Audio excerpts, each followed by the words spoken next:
উপসংকোচনগুলা কি কি আছে আমরা একবার এক ঝলক দেখে নেই আপনাদেরকে সাথে নিয়ে। তো চলুন আমরা এবার দেখে নেই, শুধু কনসেপ্টগুলো আমরা দেখব, আর এমসিকিউ কি করে আছে আমাদের পরীক্ষায় সেটা তো আমরা প্র্যাকটিস সেটগুলোতে আপনাদের দেখিয়ে দিয়েছি। তো উপকারীর উপকার স্বীকার করে না যে, এটাকে বলা হয় অকৃতজ্ঞ। ক্লিয়ার? একটু মনে রাখবেন, কারণ এগুলো হচ্ছে মনে রাখার বিষয়। অনেকগুলা জিনিস আছে যেগুলো নতুন নতুন আমরা পাবো, কিন্তু এগুলো মনে রাখতে হবে। উচ্চারণ করা যায় না যাহা, এটা হচ্ছে অনুচ্চার্য। উদিত নহে, এটা হচ্ছে অনুদিত। এক স্থান থেকে অন্য স্থানে যদি কোনো কিছু রোপণ করা হয় সেটাকে বলা হয় অবরোপণ। অবরোপণ, ঠিক আছে ভাই? একজনের ভাষা অন্যের দ্বারা লিখিয়া লওয়া, এটা হচ্ছে অনুলিখন। একজনের ভাষা অন্যজনের দ্বারা লিখিয়া লওয়া, এটা হচ্ছে অনুলিখন। উচ্চারিত হইতেছে যাহা, অর্থাৎ যাহা উচ্চারণ করা হইতেছে এটা হচ্ছে উচ্চার্যমান। উদিত হইতেছে যাহা, এটাকে আমরা বলবো উদীয়মান। ক্লিয়ার? উদক পানের অভিলাষ যদি হয় সেটাকে আমরা বলবো উদয় না। সেটাকে কি বলবো ভাই? সেটাকে আমরা বলবো উদন না। আপনারা হয়তো স্ক্রিনশট করে রাখতে পারেন, পরবর্তী সময় আপনারা দেখে নেবেন, কিংবা কপিতে নোট ডাউন করে নিতে পারেন ভিডিও পজ করে করে। উপচিয়া পড়তে উদ্যত যাহা, এটাকে বলা হয় উপচীয় মান বা উপচীয় মান। উর্বর নয় যাহা, এটাকে বলা হবে উৎসর। কি বলা হবে ভাই? উৎসর।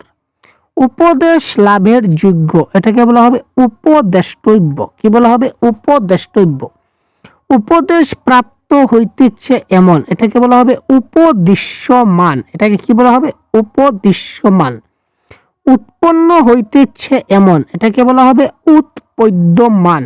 ঠিক আছে ভাই? নতুন নতুন কিছু টার্ম অনেকগুলো আপনারা দেখবেন, একটু প্রথম টাপ লাগতে পারে, ক্লাসটা 2-3 বার দেখলে আপনাদের অন্তত পরীক্ষা পর্যন্ত মাইন্ডে থেকে যাবে, ডোন্ট ওয়ারি। উত্তপ্ত করা হইয়াছে এমন, এটা হচ্ছে উত্তাপিত। যাহা উত্তপ্ত করা হইয়াছে সেটা হবে উত্তাপিত। উচ্ছ্বসিত করা হইয়াছে এমন, এটা হবে কি? উচ্ছ্বাসিত। ক্লিয়ার ভাই? উচ্ছ্বাসিত। উচ্চ কণ্ঠে গীত যদি বলি সেটা হবে উদ্গীত। উদ্গীত। উচ্ছেদের যোগ্য, এটা হবে উৎসাদনীয়। উচ্ছেদের যোগ্য মানে কি হবে? সেটা উৎসাদনীয়। উপদেশ ব্যতীত প্রথম জ্ঞান, উপদেশ ছাড়া যদি কেউ আমাদের প্রথম জ্ঞান দেয় সেটা হবে উপজ্ঞা। ঠিক আছে? উপজ্ঞা। উত্তর দিক সম্পর্কিত, এটা হচ্ছে উদিচ্ছ। এটাকে বলা হবে কি? উদিচ্ছ। ঠিক আছে? উপেক্ষিত শস্যকণায় জীবন ধারণ করে যে, এটা হচ্ছে উঞ্চজীবী। ঠিক আছে? উঞ্চজীবী। উপকার করিবার বাসনা, এটা হচ্ছে উপচিকিৎসা। কি হবে ভাই? উপচিকিৎসা। তারপর হচ্ছে উপকার করিতে ইচ্ছুক, এটাকে আমরা বলবো উপচিকিৎসু। কি বলবো? উপচিকিৎসু। উপন্যাস লিখেন যিনি, এটাকে বলা হবে ঔপন্যাসিক। উপমন্যুর পুত্র, এটাকে বলা হবে ঔপমন্যব। ঔপমন্যব ইজ দ্য রাইট অ্যান্সার। উপকারীর উপকার স্বীকার করেন যিনি, এটাকে বলা হবে কৃতজ্ঞ। ঠিক আছে? উচ্চারণ করিতে বেশ কষ্ট হয় যাহা, এটা হচ্ছে দুরুচ্চার্য। যাহা উচ্চারণ করতে অনেক কষ্ট হয় এটাকে আমরা কি বলতে পারি? দুরুচ্চার্য বলতে পারি। উপমা নাই যে নারীর, এটাকে বলা হয় নিরুপমা। উপমা নাই যে নারী, এটাকে কি বলতে পারি ভাই? নিরুপমা বলতে পারি। উপস্থিত বুদ্ধি আছে যাহার, এটাকে বলা হবে প্রত্যুৎপন্ন মতি। কি বলা হবে? প্রত্যুৎপন্ন মতি। অনুরূপ বুদ্ধি যদি আমরা বলি এটা হবে প্রত্যুৎপন্ন মতিত্ব। এখানে দেখুন, এটা হচ্ছে প্রত্যুৎপন্ন মতি আর এটা হচ্ছে প্রত্যুৎপন্ন মতিত্ব। ছোট ছোট ডিফারেন্স গুলো আছে যেগুলো আমাদের খুব ভালো করে দেখতে হবে, আদারওয়াইজ কিন্তু আমরা পরীক্ষার হলে গিয়ে আমরা সমস্যায় পড়তে পারি। উপত্যকায় শিং বা দাঁত, শিং বা দাঁত দিয়ে পশুগণের যে মাটি খুঁড়িয়ে যে খেলা হয় এটাকে বলা হয় বপ্র। আমরা অনেক সময় দেখি যে আমাদের গরু মহিষ তারা কি করে? দাঁত কিংবা শিং দিয়ে তারা কি করে? মাটি খুঁড়ে এক ধরনের খেলা খেলে। এই খেলাকে কি বলা হয়? বপ্র বলা হয়। উত্তরাধিকার সূত্রে পাওয়া ধন সম্পদকে কি বলা হয়? রিখত। বা এই রিখত বানানটা রয়ের রসিকারও হতে পারে বা রিদিও হতে পারে। পরীক্ষা যে কোনো একটা আসলে কারেক্ট দেবেন। উপযুক্ত বয়স পাইয়াছে এমন, এটাকে বলা হবে কি? সাবালক ইজ দ্য রাইট আনসার। উদাত্ত ও অনুদাত্তের মধ্যবর্তী কণ্ঠস্বর, এটা হচ্ছে স্বরিত। এটাকে কি বলা হবে? স্বরিত। ঋণী নহেন যিনি, এটাকে বলা হবে অঋণী। যিনি ঋণী নয় উনি হচ্ছে অঋণী। ঋষির উক্তি, এটাকে বলা হবে আর্ষ। ঋষির উক্তিকে কি বলা হবে ভাই? আর্ষ ইজ দ্য রাইট আনসার। ঋজুর ভাব, এটাকে বলা হবে আর্জব। এটাকে কি বলা হবে? আর্জব ইজ দ্য রাইট আনসার। ঋতুর সম্বন্ধে, এটাকে বলা হবে আর্তব। এটাকে কি বলা হবে? আর্তব ইজ দ্য রাইট আনসার। ঋষির তুল্য, এটাকে আমরা বলবো ঋষি তুল্য। ঋষির মতো কিছুটা, অর্থাৎ ঋষির মতো কল্পনা করা হচ্ছে, তারপর এটা হচ্ছে ঋষি কল্প। ঋণগ্রস্ত অবস্থা, কেউ যদি অনেক ঋণগ্রস্ত অবস্থা থাকে তখন এটাকে আমরা বলবো ঋণিতা। এটাকে আমরা কি বলবো ভাই? ঋণিতা বলবো। ঋতুতে যিনি যজ্ঞ করেন ওনাকে বলা হবে কি? ঋত্বিক। যিনি ঋতুতে যজ্ঞ করেন ওনাকে আমরা কি বলতে পারি? ওনাকে আমরা বলতে পারি ঋত্বিক। ক্লিয়ার? তো খুব কম সময় আমরা শুধুমাত্র পড়ে যাচ্ছি আপনাদেরকে, শুধু আপনারা একটু দেখে থাকুন মনোযোগ দিয়ে সব ধরে। ঋণ আছে যাহার, এটাকে বলা হবে কি বলা হয়? এটাকে বলা হয় ঋণী। ঋণ আছে যাহার, এটাকে বলা হয় ঋণী। ঋণ সুদের অবস্থা নাই যাহার, এটাকে বলা হয় দেউলিয়া। যার ঋণ সুদের কোনো অবস্থা নাই সেটাকে আমরা কি বলতে পারি? দেউলিয়া। এ পর্যন্ত শত্রু জন্মে নাই যাহার, এটাকে আমরা বলতে পারি অজাত শত্রু, অর্থাৎ যার কোনো এখনো শত্রু নাই তাকে কি বলা হবে? অজাত শত্রু। এখানে এখনো দাড়ি গোপ গজায় নাই যাহার, এটা হচ্ছে অজাত শস্য। দেখে নেন। এক অক্ষহীনের 10 ভাগের 1 ভাগ সৈন্য, এটাকে বলা হবে অনিকিনী। এক অক্ষহীনের 10 ভাগের 1 ভাগ যদি শূন্য হয় এটাকে বলা হবে অনিকিনী। স্পেলিং গুলা দেখুন ভাই ভালো করে। এক হইতে আরম্ভ করিয়া, আমরা এক হইতে আরম্ভ করিয়া যদি বলি এক কথায় প্রকাশ কিংবা বাক্য সংকোচন, এটা হবে কি? একাধিক ক্রমে। একটি বিষয় যাহার চিত্ত নিবন্ধ, এটাকে বলা একাগ্র চিত্ত। এটাকে বলা হয় কি? একাগ্র চিত্ত ইজ দ্য চিত্ত ইজ দ্য, এটা একাগ্র চিত্ত। একটি বিষয়ে যাহার চিত্ত নিবন্ধ, অর্থাৎ যে একটা বিষয় নিয়ে সবসময় চিন্তা করতে থাকে, এটাকে বলা হবে একাগ্র চিত্ত। একের ভাব, অর্থাৎ একের ভাব মানে একতা কিংবা ঐক্য বোঝাতে ব্যবহার করা হয়। একমত হওয়ার ভাব, এটা হচ্ছে ঐক্যমত্য। ঐক্যমত্য। একতানের ভাব বা একতানের ভাব, ওটা হচ্ছে ঐক্যতান। একবার ফল দিয়া মরিয়া যায় যে গাছ, এটাকে বলা হয় কি? ঔষধি। একবার মাত্র সন্তান প্রসব করিয়াছেন যিনি, ওনাকে বলা হয় কাক বন্ধা। প্রশ্ন আসতে পারে, নারী বা মহিলা থেকে প্রশ্ন গতবারও এসেছিল, এবার ওই ধরনের প্রশ্ন একটা আসবে, ভালো করে দেখে নিন। একদিনে 3টি তিথির সংযোগ, একদিনে যদি 3টা তিথি কানেকশন পায় তখন সেটাকে বলা হবে ত্রেস্পর্শ। ঠিক আছে ভাই? একটি ধারা ধরিয়া চলে যাহা, এটাকে বলা হবে ধারাবাহিক। একটি ধারা অনেক দিন থেকে চলিয়া আসিতেছে, এই ধারাটা, এটাকে বলা হয় কি? ধারাবাহিক ইজ দ্য রাইট আনসার। এক হাতে মাথা ও অন্য হাতে পা, এই দুইটিকে যদি আমরা উপর দিকে উত্তোলন করি সেটাকে বলা হয় পাথালি। একদিকে মাথা ও অন্য হাতে পা, এক হাতে মাথা আর অন্য হাতে পা, এই দুইটাকে যদি উপর দিকে উত্তোলন করা হয় সেটাকে বলা হয় পাথালি। এক ভাষার মধ্যে অন্য ভাষার প্রয়োগ, এটাকে বলা হয় বুকনি। এক ভাষার মধ্যে যদি আমরা অন্য ভাষার প্রয়োগ করি তো এটাকে সংক্ষেপে বাক্য সংকোচন করলে কিংবা এক কথায় প্রকাশ করলে আমরা বলতে পারি এটাকে বলা হয় বকুনি। বুকনি, নট ফর বকুনি, দ্যাট ইজ কল্ড বুকনি। একটুতেই ভয়ে অস্থির হয়ে যে, এটা হচ্ছে ভয় ত্রাসে। একটুতেই ভয়ে অস্থির হয় যে, ভয় ত্রাসে। এক অষ্টমাংশ ইঞ্চি, এক অষ্টমাংশ ইঞ্চি, তার মানে এটা হচ্ছে কি? জবদর ইজ দ্য রাইট আনসার। এক যুগের অবসান এবং অন্য যুগের আরম্ভ হয় যে সময়ে, এটাকে বলা হয় কি? এটাকে বলা হয় যুগ সন্ধি। তো এই ধরনের প্রশ্ন কিন্তু আমি বারবার বলছি আপনাদের পরীক্ষায় আসতে চলেছে, এই ধরনের ক্লাস আমরা আরো দেওয়ার চেষ্টা করব, আপনারা দেখার চেষ্টা করুন। একবার শুনিলেই যাহার মনে থাকে, এটা হচ্ছে শ্রুতিধর। একবার শুনিলেই যাহা মনে থাকে, এটা হচ্ছে কি ভাই? শ্রুতিধর। কাঁদিয়াছে এমন, এটাকে আমরা বলতে পারি রুদিত। কাঁদিয়াছে এমন, এটাকে আমরা বলবো কি? রুদিত ইজ দ্য রাইট আনসার। কোনই হইতে বা কোনই হইতে বদ্ধ মুষ্টি হস্তাগ্র পর্যন্ত পরিমাণ, এটাকে বলা হবে রত্নী। অর্থাৎ কোনই থেকে একদম হাতের যে অগ্রভাগ পর্যন্ত যে পরিমাণ, হাত বন্ধ করলে হাত বদ্ধ মুষ্টি মানে হাতের মুষ্টিটা বন্ধ করে রাখার পর এই যে হাতের অগ্রভাগ পর্যন্ত যে পরিমাণ কোনই থেকে, এই সমস্ত পরিমাণকে এক কথায় আমরা বলতে পারি রত্নী। কর্ণের নিম্নভাগের কমলাংশ এটাকে বলা হয় লতি। কানের যেটা নিচের যেটা আমাদের কোমল অংশ রয়েছে এটাকে আমরা বলতে পারি লতি। খেলার পুতুল এটাকে বলা হয় কিড নক। খেলার পুতুলটা কি ভাই? কিড নক is the right answer. Clear?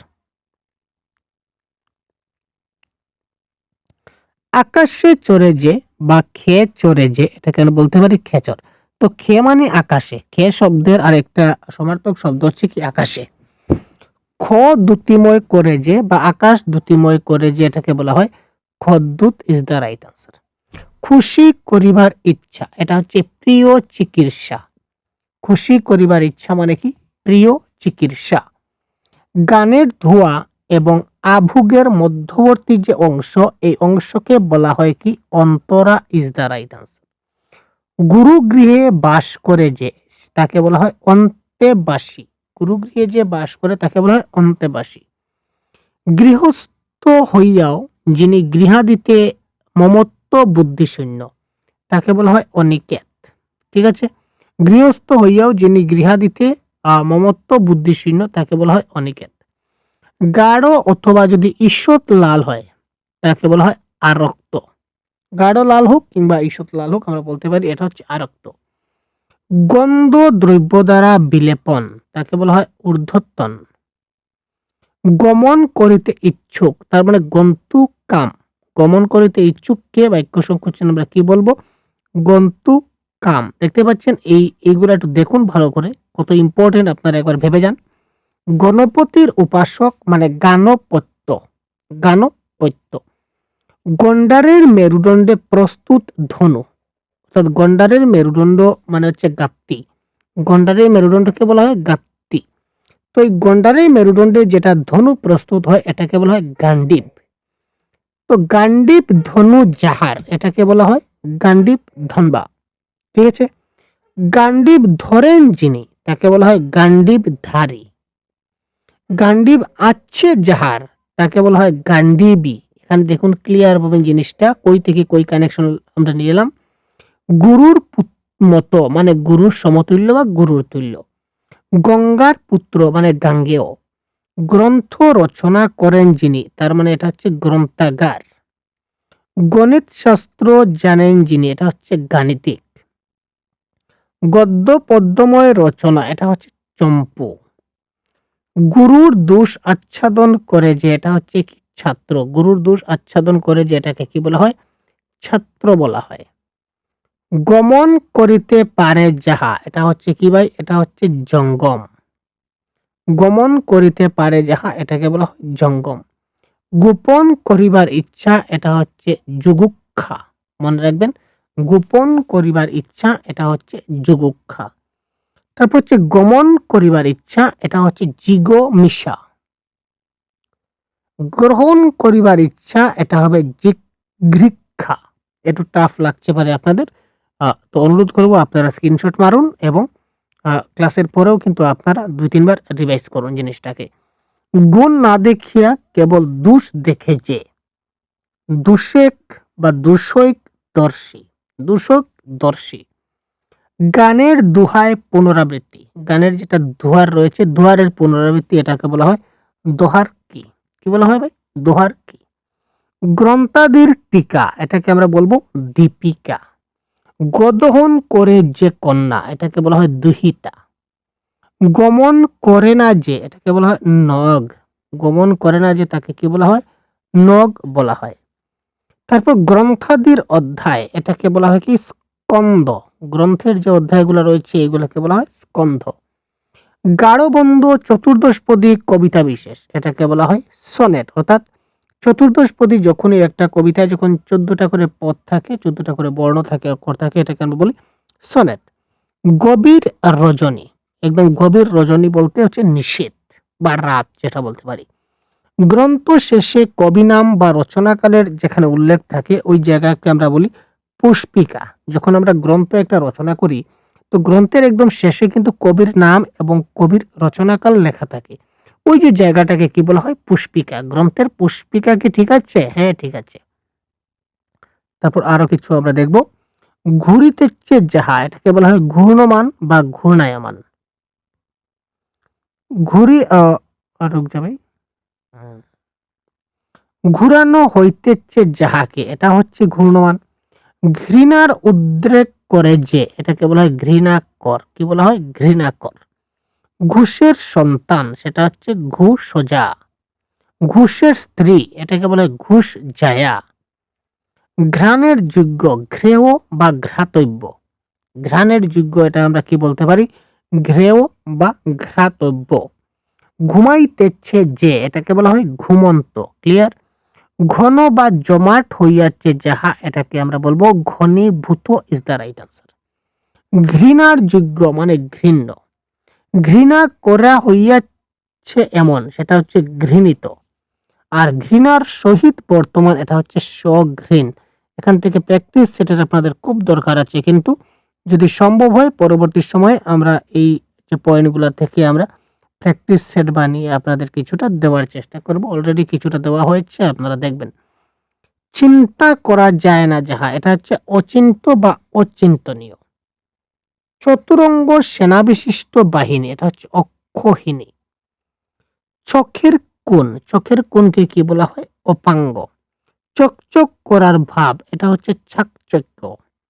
চিবাইয়া খাইতে হয় যাহা, এটা হচ্ছে চর্ব। আর চুষিয়া খাইতে হয় যাহা, এটাকে বলা হয় চুষ্য। চুষা হইয়াছে যাহা, এটা হচ্ছে চূষিত।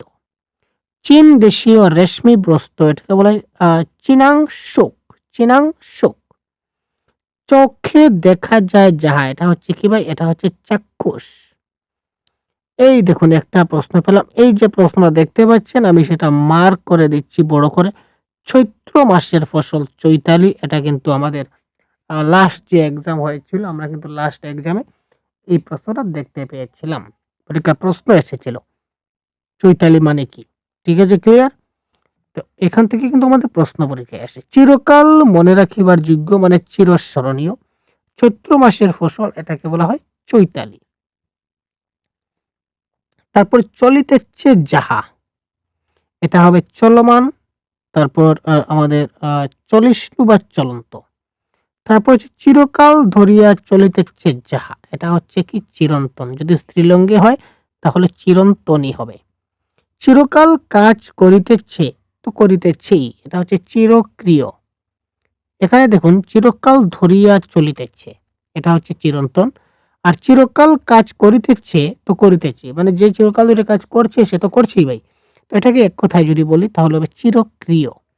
চিরকাল জীবিত থাকেন যিনি, এটা হচ্ছে চিরজীবী। ঠিক আছে? তো বেশ কিছু আজকের বাক্য সংকোচন বা এক কথায় প্রকাশ আমি আজকের এই ক্লাসে আপনাদের সঙ্গে ডিসকাস করলাম। ঠিক আছে? তো পরবর্তী এই ধরনের আরো ক্লাস আমরা খুব শীঘ্রই নেওয়ার চেষ্টা করব। ক্লিয়ার? যেহেতু এক্সাম একদম সামনে চলে আসছে ভাই। তো আগে আরো অনেকগুলা ক্লাস দেওয়া আছে, আপনারা ক্লাসগুলো অবশ্যই দেখে নিন এবং এই ধরনের ক্লাস পেতে চ্যানেলকে সাবস্ক্রাইব অবশ্যই করবেন। খুব তাড়াতাড়ি আমরা আরো ক্লাস আপনাদের দেওয়ার চেষ্টা করব। ধন্যবাদ, ভালো থাকবেন, সুস্থ থাকবেন। জয় হিন্দ।